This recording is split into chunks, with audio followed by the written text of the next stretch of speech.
Okay, so you have been dealing with a narcissist and now they're falsely accusing you of all sorts of things. They're smearing you, they're telling you that they're telling the world that you've done all these things. You know you haven't done anything wrong. How do you deal with it? How do normal, reasonable people deal when they're under siege and under attack? By the end of this video, I'm going to give you 5 things that smart people do when they have been falsely accused. And this is your up to date guide for this year from me. I'm Rebecca Zung. If we are just meeting, welcome. I'm so glad to meet you. I'm so glad that you're here.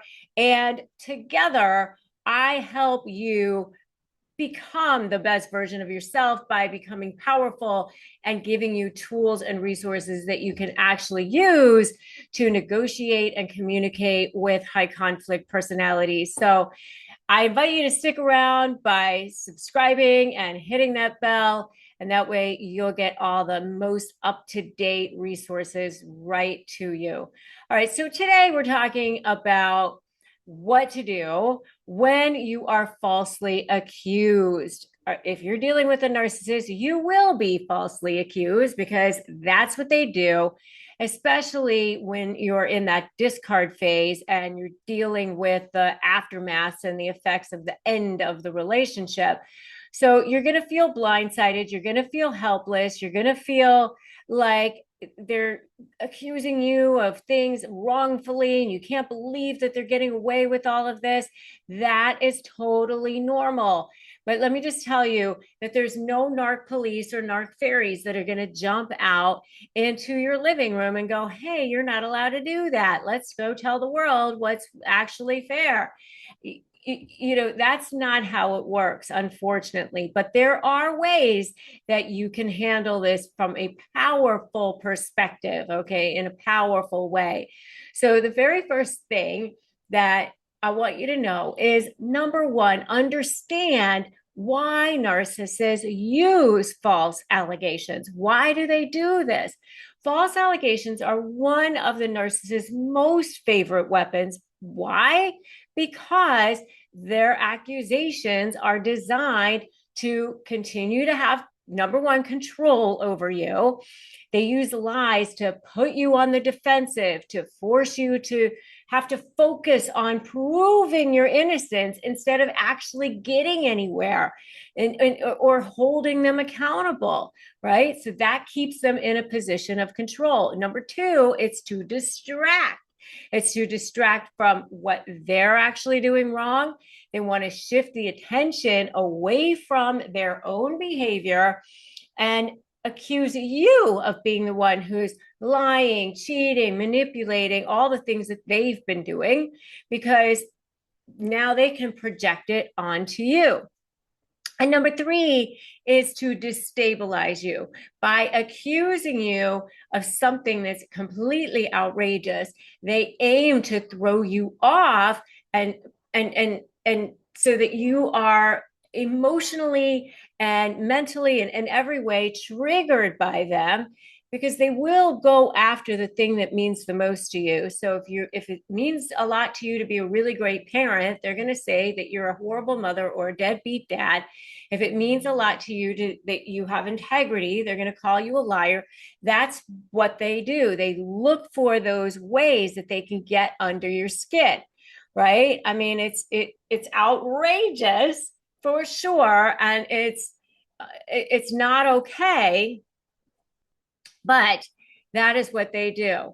And I want to know in the comments, what's the most outrageous false allegation a narcissist has thrown at you? And I also want you to put in the comments, I got this. I got this, because you do. We're going to make sure that you do. All right. So the next thing is the thing that you want to remember, and how smart people really handle this, is knowing this information, knowing that they get supply from you, and they're going to continue to get that supply. And as long as you're providing that drug to the drug addict, which is what they are, they're supply addicts, then they're going to keep coming round. And that's why they move goalposts and do all the things that they do. So the most effective way that you can deal with this is to stay calm, stay cool, stay factual, stay detached. I always say, pretend like you're reporting the news. Never give them anything that's going to cause them to think that you're explaining, justifying. I always say, I always wear jade because I'm half Chinese, but never jade. So never justify, argue, defend, or explain. You always want to make it seem like you're just reporting the news. Okay, I see that you are upset now. I see that this is happening. Okay, when you're done having your tantrum, we can have a conversation. Just pretend like you have a microphone and you're just at the scene observing their behavior. So observe, don't absorb, respond, don't react. Right. So if a narcissist says, "Oh my God, you're such a liar," then, or you're a cheater or whatever, just, I understand that's how you see it. Thank you for the feedback. I hear you. We can discuss this when you are ready to have a productive conversation. So what this does is three things. It acknowledges their statement. And you don't even have to do anything more than acknowledge. I hear you. I get it. I understand. I thank you for the feedback. And then the next thing is you are now starting to let them know that there's a new game in town, that you're no longer going to be accepting or engaging in whatever it is that they're doing, that drama, trauma, and chaos. You're just setting a boundary of how you're willing to interact, and what you're willing to accept, and what you're willing to engage with. And number three, it keeps control of the situation. So you're now turning it around so that you are the one in control instead of them. So if they accuse you of neglecting your children, you could say, "I understand that's your perspective. That's not accurate, but happy to share, details of our schedule if you'd like to meet up.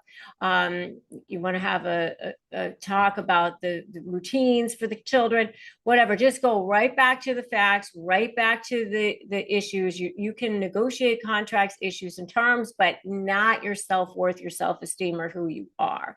Okay.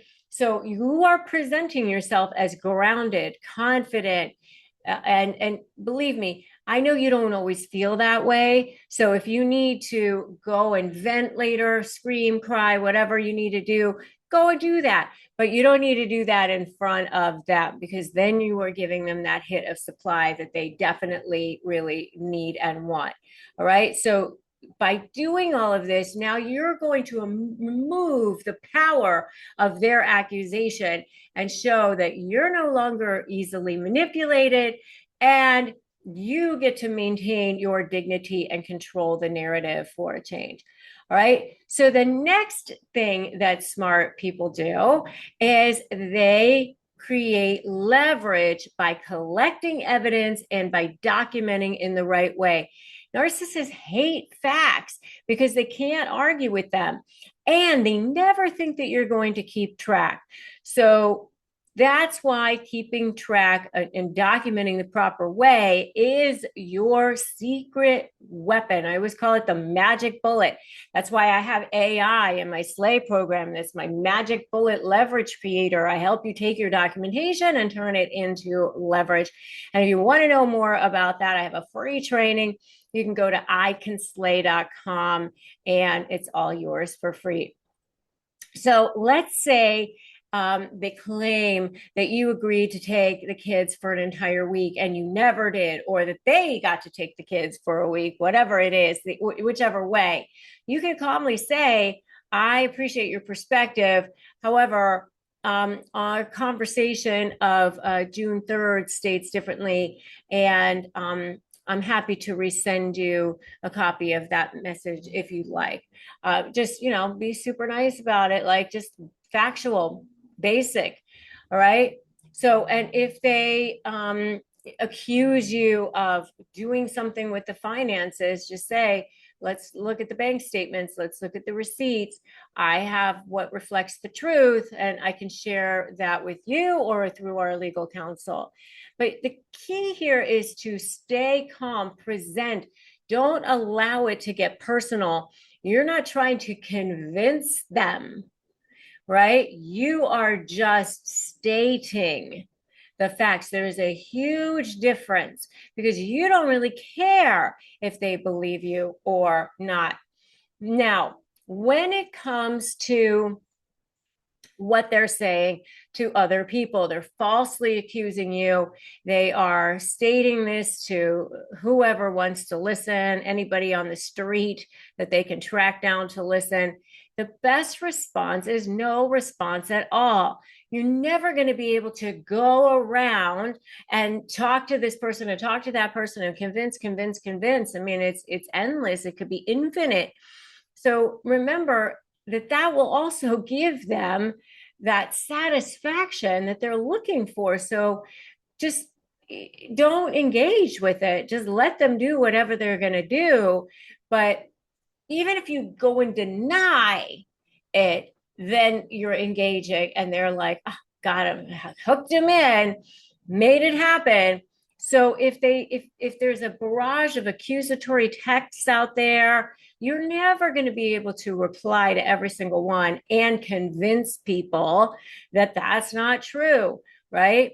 Just say, is there something specific that I need to respond to? Take a look at the wall of text, emails, or whatever, and then just respond to whatever needs to be responded to while you collect your documentation, while you collect your evidence, while you build your case, while you have a strategy for how you're going to present it and be able to get what you want. All right. If you need to engage, the only time you're going to need to engage is if, like, there's going to be some kind of illegal thing happening, or it could harm your children or something like that. And then it's very important, once again, that you only respond to it through calm, factual statements. We do not engage. So if it's like a workplace situation, you just say, I take these allegations seriously and I'm going to provide the necessary documentation. So I do have a free guide for you on what to document. You can get that at docthenarc.com. Also join my free private Facebook group, Narcissist Negotiators with Rebecca Zung, and that will help you as well. So the final thing that smart people do when they are falsely accused in these days is to disarm their ego, Sometimes turning the tables with a calm question can completely derail their attack. So if they say something like, you're the worst person ever, you're the worst parent ever, you don't even care about your kids, just say, oh, that's interesting. Why would you say that? That's interesting. Why would you think that? Could you explain more about how you came to that conclusion? And really, why this works is not because you care how they came to the conclusion or what their explanation is. It doesn't even matter at all, but it forces them to shift the focus and explain themselves. And it subtly communicates to them that you're not rattled by their accusations. You're not rattled at all. So if this was really helpful for you, then make sure you like this video and share it and hit that subscribe and that bell. And I would love to know what the most outrageous comment or false allegations are that you've seen, and just go ahead and throw them in the comments. And remember that you have the power to take back your confidence and your life. And the next video that I want you to watch is the hidden cost of walking away from a narcissist, So I will see you in that next video. And until then, remember that today's a great day to start negotiating your best life. You've got this.